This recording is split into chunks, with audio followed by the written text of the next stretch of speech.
Good morning, John. Morning, Howard. How are you today? Doing good. Where are you based out of? Same spot I've been for 30 years. Sorry, I don't recall. Hummelstown, Pennsylvania. Regular, just me and all the ex-ampers. You were at, okay, so did we know each other before? Yes, we do. I'm sorry, I'm drawing a total blank right now. Well, that's okay. I know you're an amp circuits and design guy. Oh my God, yes I am. Yeah. That's good. You're dating me though.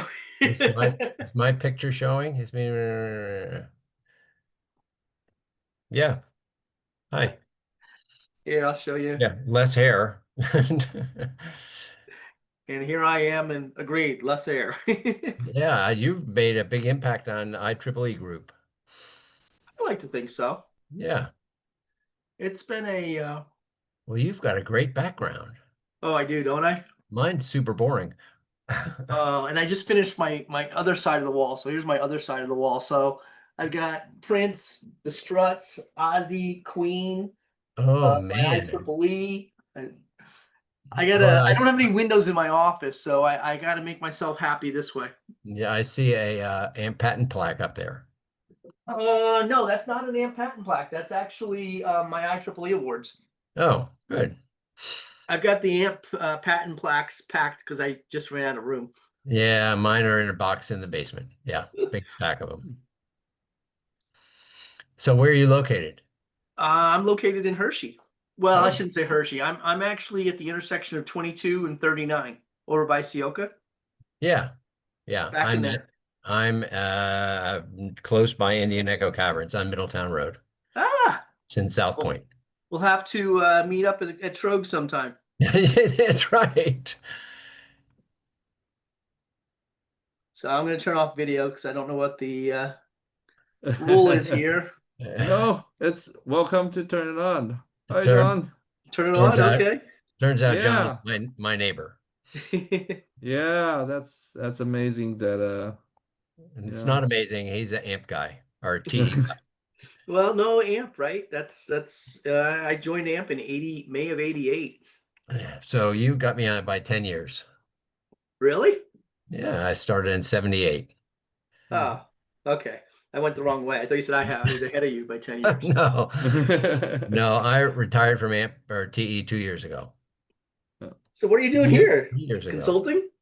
Consultant for LOTS, That's, LOTES, the regular connector guys. Yeah. Ah, gotcha. Hey Bobby, I have my slides that I wanted to go over regarding the 400 gig project, and then I've added slides to kind of give an update on the optics like you had requested. hmm. So I'm gonna probably go through them fairly quick, but I'll send you the presentation afterwards. Oh, that would be fantastic. Yeah, Okay. And please. I did give this I gave this presentation to the AI group yesterday. Oh, So I'm awesome. making the Oh rounds wait, in oh, OCP. isn't yesterday Rob? was the Curtis talk or he Yeah, it was Curtis. He was talking. uh-huh Oh, he was talking. that's Uh, even better because I missed yesterday's meeting, so that's good to know. I don't have to watch the recording. Thank you. Well, you have to watch it for Curtis's presentation. Oh, okay, okay. yeah. Thanks. Sure, no problem. Yeah, I missed that as well because you know, I'm at a different time zones right now. Are Should be you back Cal next week. are you California? No, I'm on the business trip, so I'm in Taiwan right now. Oh, what time Yeah. is it there? It's so it's exactly the same time, but it's Hey, evening. folks, I don't Ah, know if okay. we So got a confirmation on being from Najam. I know that he was out for the Fellows Forum, but was there an agenda? I'm just sort of getting back from some time off. Was there an agenda sent? Is anyone aware? Um, what kind of agenda for? I don't think there's an agenda yet, but No, Bijan actually, isn't other Bijan is side. like So I he's do moving like on I for separate some of those accounts. from the I- OCP CTO. Oh. Oh, it's better? Okay. Okay. Yeah. I didn't change anything. I was just asking Jordan if you had an agenda. I know Najam is probably out for a fellows forum. No. No, but I think today is we will just give John to Okay. present. Yeah. Yeah, Ron, I have more than enough material to cover your meeting today. Yeah. So, all right. I think we're 3 minutes past for the 10:30. John, do you want to start? And then Sure. yeah. Sure. Let me get started here. I'll do the share, and then can you confirm that you can see my presentation once I get it loaded here? Okay. And that's my puppy. John, are you gonna post this to the Yes, I will send the Short reach out presentation fix. afterwards to Bobby and Yes. let him post it. Okay. Sure. Now I see your puppy. He's my baby boy. Reading view. Okay, here we go. Okay. All right. So since I don't know where everybody is, I'm going to use my normal greetings. Good morning, good afternoon, good evening, wherever you are. I hope you're having a wonderful day. I am going to give a presentation today primarily on the Ethernet evolution, 400 gig signaling for AI networks. It's an effort that I've been leading in IEEE for this year, and I helped initiate it last year in the industry. This presentation has actually got co-authors from Mark Noel from Cisco and Kent Lested from Synopsys. You may recognize those names. They're involved in other industry groups, as well as they are part of my leadership in the 802.3 DJ task force. We have a very good leadership team, so I'm leveraging them again as we look into the future. I do need to say that I wear many hats in IEEE. I'm the liaison officer to OCP. I'm chairing the assessment effort that I'm going to talk about today. I'm the chair of the task force. I'm also, just for full disclosure, with FutureWay, which is a U.S. subsidiary of Huawei. I am not here in any of these roles today. I am just the individual who happens to have those roles. I will be presenting as an individual, and I'm showing the IEEE disclaimer text that I'm supposed to present, that anything you hear today is my views. The first presentation, i.e. not in the appendix. I'm sorry, you say set the expectation with PMC? What do you mean? I'm sorry? Yeah. All right. Let me see if I Okay. can mute Ron. I don't think that was directed to me, so I'm going to move on. The first part, the main body of this presentation is based off of two other presentations that I've listed below if you want to go and get them to look at them in more detail, because obviously I've had to consolidate them down into one slide set today. The 400 gig effort kind of ties into, very importantly, to an industry reality, and that is we need to be interoperable. Whether it's the IEEE signaling, whether it's the connectors, whether it's things plugging into things, the cables that you buy, blah, blah, blah, they all need to be interoperable. And when we start to do new projects, what essentially happens with each, I'll call it ecosystem, is that these groups ultimately work very loosely together, sometimes more formal through liaisons like IEEE has requested with others, and sometimes informally, as well as just in the industry and cross-pollination of people. The 400 gig effort is involving a lot of groups already. We recognized last year that we needed to work together to keep having these discussions because there are multiple aspects to it. 802.3 has been looking at things from an Ethernet perspective. OIF has been looking at different things. The MSAs are starting to look at it. We've got UA Link and UEC looking at things. We've reached out to SFF SNIA for the connectors and form factors. And we've also worked with OCP in terms to understand what the system needs are. So by getting everybody to work together, we're hoping that we'll be able to do more rapid progress. I don't want to stay on that too long. I do want to cover a lot of different areas here today.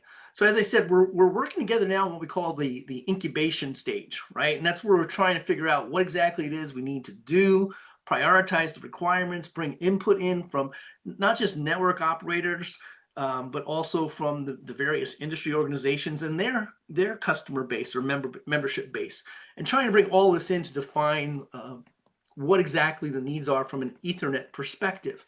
If you go through the Ethernet process, it's very easy. There's a call for interest.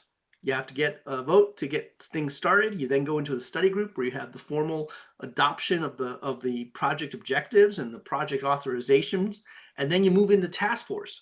And then ultimately, when you go through all of that, you get a standard. Yay, right?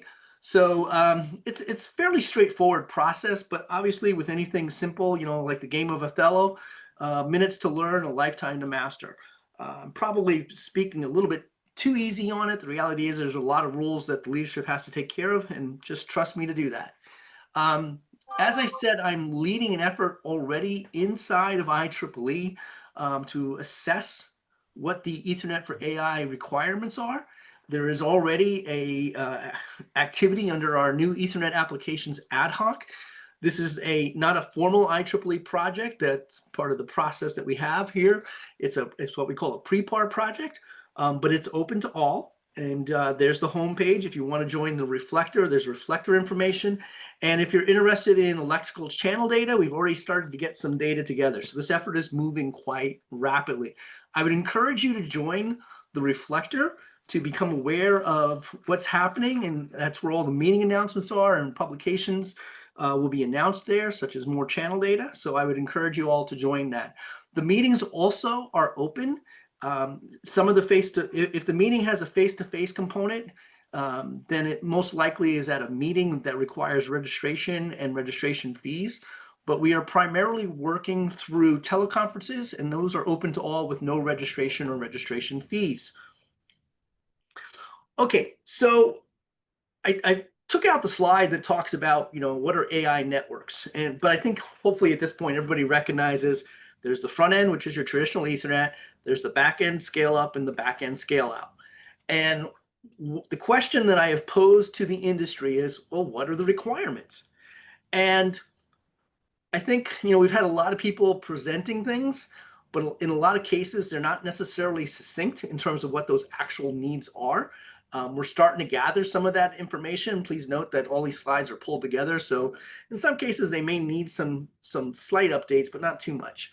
In this case, what I posed to the group was, we know that there's going to be an inside the box quote unquote component to all of these networks, all three of them.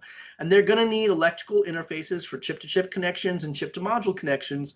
And they're also going to need some sort of backplane interconnect. And by backplane, we also include the cable backplanes into that. If you then look at what are the box to box connections, I think, obviously there's going to be whatever copper cable connections we can use. There's different single mode fiber based on parallel single mode fiber, and then there's WDM component fiber connections, and then there's also coherent interconnections. And I would say that these interconnect requirements are really based on where we are with 802.3 DJ today. There are changes happening inside the Ethernet community, which I'll touch on in a little bit later. But obviously, we need to know for all of the different networks, what are the different requirements? And that's kind of the thing that we're working on right now. What I would say is that in the discussions, we've noticed definite emerging areas of interest. At the July plenary, there is supposed to be a call for interest for what's called Ethernet, not internet, Ethernet metadata services. The link that I provided below was a consensus presentation presented into the NEA where they're working on it. I would say, note to everybody, this is a draft. For those of you who are interested, this is more at the logic layer. It's really talking about, we don't want to redefine the MAC, if you will, but there may be the need to pass information beyond the MACs in layer 0 up the stack. So there's ways that we can do things, and that group is working to get a project started to work on that. The second is two key efforts, really based more on the slide that I just showed. And the first effort is really considered the highest priority, and that's the development of 400 gig per lane. Then there's also some other things that have come out in the discussions, which is really being thrown into a second effort. And as always, with any new speed of Ethernet or new project of Ethernet, you always look at rounding out the family. So we can assume that there will be some future projects that, you know, maybe I can't visualize today, but the system is the Ethernet system is open in that sense that if somebody has a need and they can generate the interest, they can start a project for it. So let me go through these in a little bit more detail. So as I said, there's the first effort, which is the highest priority in the 400 gig per lane. And this is really being recognized on the need for this high density radix requirements for the scale up plus the scale out networks. And because we're looking really more at radix and also I'll say time to develop the project, we're really looking at the existing Ethernet rates. So that would be 1, 2, and 4 lanes of 400 gig, which would give us 400 gig Ethernet, 800, and 1.6. As I said before, we think there'll be electrical interfaces needed. There'll be copper interfaces for the backplane interconnect needed. And then also we're looking at, there's been interest expressed in the DR optics. Now by DR optics, we're really talking about 1 lambda per family with parallel fiber. All right, so 1 fiber, 2 fibers, 4 fibers, if you will. And a big question here that we have to figure out is what really is the reach breakpoints. I've heard 50, 100, 500, and I've even heard 1 kilometer and 2 kilometers. So that's an area that we could really use input on. Now, this is the basic stuff. There's still a whole bunch of other stuff that we could do, as well as Ethernet today is really based on this whole lane approach, and it really does go up to 8 lanes. If you look at the 1.6 terabit project that's being developed right now in the DJ task force that I noted, it's based on 8 lanes of 200 gig. But once you start introducing a new Ethernet rate, quote unquote, and by Ethernet rate, I mean, I don't mean the lane rates, but the MAC rate, you basically wind up with a project where everybody wants to get in. And by throwing everything into a single project, you wind up being slower. And I'll show you some examples of that later. There's also, so you will have 3.2 terabit copper needs, 3.2 terabit optic needs. That might include longer reaches. It might include different approaches to FEC, which I'll talk a little bit later on in terms of the DJ architecture. And it could also be multi-core fiber channels. It could be optical circuit switch channels. It might even be what I'll call non-SMF. And this is really more, you know, what else is there? Maybe multi-mode fiber, okay? And then also, I didn't touch on this in effort 1, but people are looking at different active cables in the first effort. In the second effort, it could be doing other active approaches that aren't necessarily called out in the first effort. All right. And then, as I said, for additional future needs, well, we have the MMF. And the reason why it's not embedded right now, along with everything else, is because the 200 gig MMF effort is just getting started or anticipated to get started at the July plenary. That hasn't been officially announced via the call for interest on the webpage, but there's been work in the NEA that has been pushing for a July CFI. So we expect that to happen soon. In addition, I'll just leave the carte blanche other. So whatever else I don't know about, but can assume will come in the future. Okay, now I did point out that different projects have different timelines. If you look at the BA, BS, DF, and DJ projects, these are really new MAC projects. I probably should have organized these together. It would have been a little bit easier to see. They're in chronological order now, if you will. If you look at the BY and CU, BY did introduce a new rate, but it was also at that point, excuse me, something that was already out there, and there had been a lot of industry consensus on it. It really wound up being more of what we would call the PHY project, a much smaller project. The same thing for CU, which really focused in on 100 gig lambdas. The only one outliner with these not massive data rate projects is the CK project. You can see from the, the study group went very quick. if you compare the task force baseline selection, took longer. It was doing 100 gig was a tough problem. There were a lot of things to discuss there. And then the draft, well, that's kind of misleading with it being the longest, because the reality is they went to task force right around the time that COVID started. Okay, so I think it was like January was their first meeting after baselines had been selected. And then we went into hybrid, or not hibernation. I felt that way. We went into hybrid mode. So hybrid mode was something that we had to learn to do. So I would argue that the time spent on that is really influenced by just the way the meetings were run. So in general, what I would say is when we talk about new MAC Ethernet rate projects, we're looking at projects that will be longer in terms of the study group, the baseline selection, and the draft. And we're looking at a project that will normally involve more PMDs, all of the different specifications. All right. Now, when I presented yesterday, somebody was very, one of the questions I was asked was, well, how fast can you turn this? Well, we're working on trying to figure out how to move as fast as we can with all of these different needs that are being thrown out in front of us. So right now we're spending a lot of time on consensus building and market education, as well as looking and driving prioritization of what actually needs to happen first and what can happen later. And we'll take into consideration how past projects have gone. So if you look at this, in terms of the first effort, a study group that's really more of a limited project will tend to go quicker. All right, so it doesn't have to go out as long. And then baselines are usually targeted quicker, and then you have the draft period. If we look at this effort 2 starting, and this is really now a 3.2 terabit project that will factor in a lot more than what the first project is doing. The study group is longer, but clearly whatever happens in the first effort will help to influence the objectives of the second project. So if they decide on doing 400 gig, well, then clearly an 8x4 would be 3.2 terabit. Right. So once that project is approved with 400 gigabit per second, it becomes a tool that we can then use looking ahead to 3.2 terabit. It may also factor in other things such as longer reach, which might be go into coherent optics, or it may even try to figure out how far can we drive IMDD. So basically, we're trying to run faster in parallel and figure out how the best way to position all this stuff is, and not, a lot of times there's horse trading that goes on. And what I mean by that is people will vote for each other's objectives so that their objectives get into the project. If we have a very big project for effort 1, it will slow it down.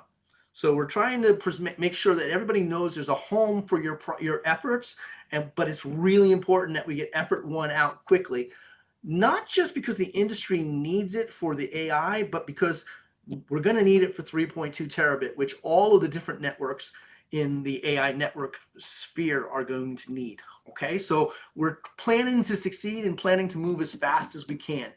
Now, in terms of individuals wanting to provide input, as I already said, these meetings are open to all individuals. You have to check and see if registration is required. If you want to participate as an individual, you're more than welcome to. But I would also point out, and Bobby is aware of this, we do have a liaison relationship between 802.3 and OCP. And I am the liaison officer from 802.3 to OCP, but I'm also working closely with OCP, and my thanks to Bobby for arranging this. I will say that any input from OCP or individuals to address the E4AI networks would be welcome. Bobby, I'm going to go ahead and move into the next thing and not take questions right now, just because I still have a lot of material to try to get through. Sure. Please go on. Okay.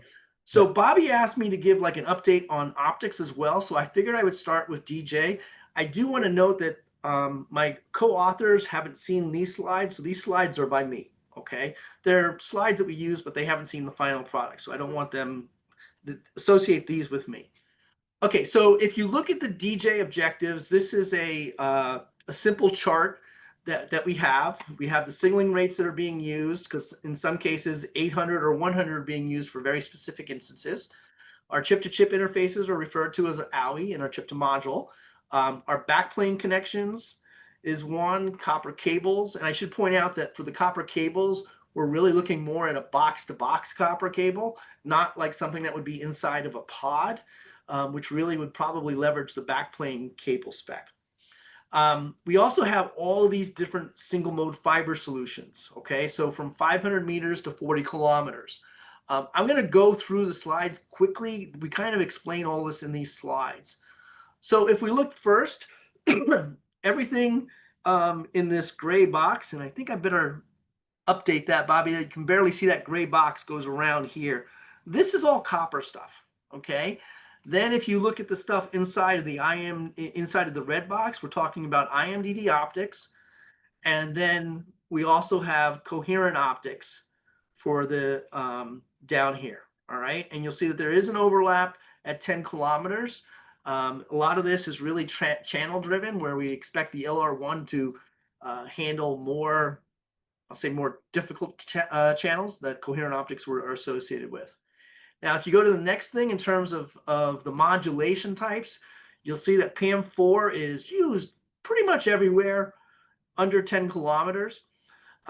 Coherent is from 10 kilometers up.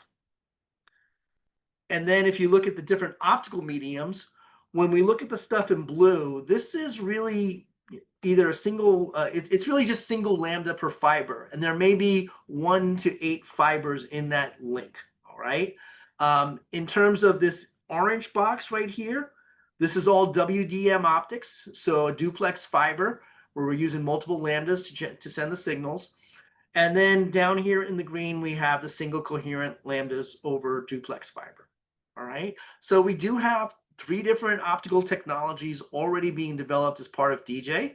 To make all of this work, we have come up with different FEC schemes. And I'm going to go over this real quickly. I'm going to use the pictures on the left to illustrate. In the case of the top one, we're talking about an end-to-end FEC, where there is one FEC applied at the PCS in one link, and it goes across to the other side and is terminated there. In the case of concatenated FEC, which is new for 802.3, we have the end-to-end FEC, but in the PMD itself, actually, I'm sorry, from an architectural perspective, we have a second inner FEC. We have what's called an inner FEC sublayer, which is different than the FEC that's in the PCS, but these two combine to provide better performance. And then the third one is where you basically terminate the FEC at the FEC sublayer, and then you create a new FEC at that point, terminate that at the same side on the other, on the receiving host, and then you go back to the original FEC A. So you've got what we call a segmented FEC. Now, if we look at this in terms of the different approaches, you can see across all of the objectives, everything that's 500 meters or less, including copper, uses the end-to-end FEC. In the 2 to 10 kilometers, we have what's called a concatenated FEC, and that's even used for the one coherent link that we have. And then when we get to 20 kilometers and above, we're using the segmented FEC. And this is usually more this is higher latency. So, we don't want to use that approach everywhere. We use the concatenated because it's lower, but the end-to-end is the lowest from a latency perspective. Okay, so looking ahead, I grabbed just some quick highlights from the E for AI. We did have one really good presentation from John Johnson from Broadcom. JJ is a great guy, one of the rocks that I lean on quite heavily for DJ. He did some interesting analysis on this, and he looked at PAM4 versus PAM6 modulation. I encourage you to go to the link and read the presentation for yourself.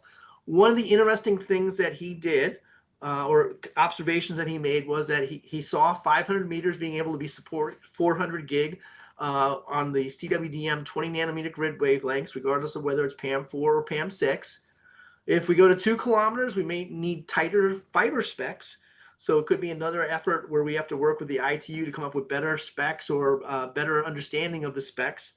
And then at 4 kilometers, JJ is saying it's going to be coherent.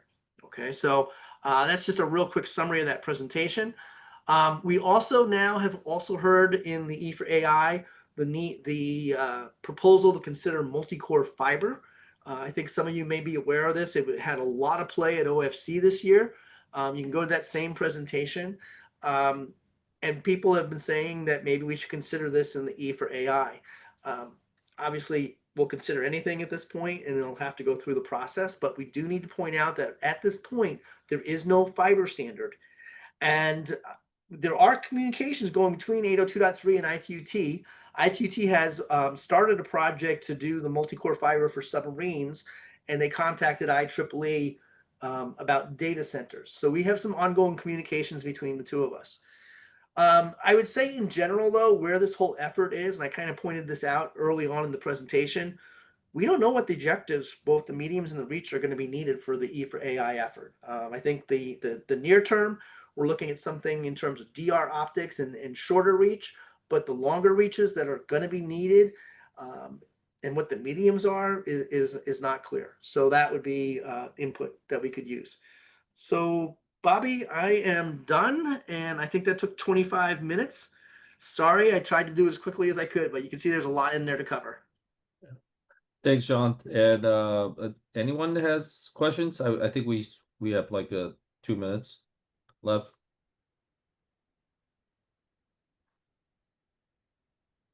Well, I hope that means I did a good job, but if anybody does have any questions and they want to reach out to me later, please feel free. My email address is in the presentation, and I'll be happy to converse with anybody on this. Yeah, I think everybody's just drinking from the fire hose. You know, so many data have to process. Yeah, no, I get it. It's a huge. The DJ project is a huge project. This is why, you know, we're looking ahead and saying, okay, we really need the 400 gig to be a smaller project to move faster. You can only move as fast as your slowest project objective. So the more objectives you have in it, the more chance to be moving slower than you want to. Yeah. Okay, so for people, I'll send out the Sorry, Bobby. Yes. Maybe I can just can I squeeze a really quick one? And I Oh, really of don't course, expect a please. full answer because it's pretty big topic. So John, do you see for the 400 gig, the electrical go PAM6, but the optical stay PAM4? Assuming that there is a electrical to optical vice versa conversion somewhere in the link. I have heard many different opinions on this topic, and being a chair of many years, I've learned it's best not to voice a very strong opinion and to be as unbiased as possible. With that said, I would say I've heard a lot of people talking about PAM6 for electrical, but I've also heard people concerned about latency and power and any impact that might have in terms of having to go between PAM6 and PAM4. I've heard people talking about, well, maybe with different interconnects, i.e. like a CPO versus a more traditional approach. The channels will be different, so we can maybe do PAM4 on one and PAM6 on the other. There's a lot of discussion to be had here. So I don't want to espouse a definitive answer in this. I think it's going to be a question of more discussion in the days ahead. Understood. Thank you.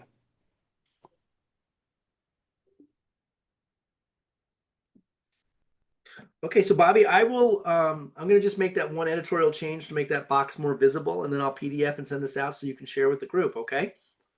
Sure. All right, well, thank you Yeah, for having thank me. you. Thank you for having me, Bobby. I appreciate it, and thanks to everyone else for listening to me. Yep. Thank you, John. And I think it's about time. We'll see you next week. And in the meantime, if you have time, please go through our white paper outlines, put more comments, or sign up for the topics that you want to participate. Thank you, everyone. We'll see you next week. Thank you. Bye-bye. Bye. Thank you, Bobby. Bye bye.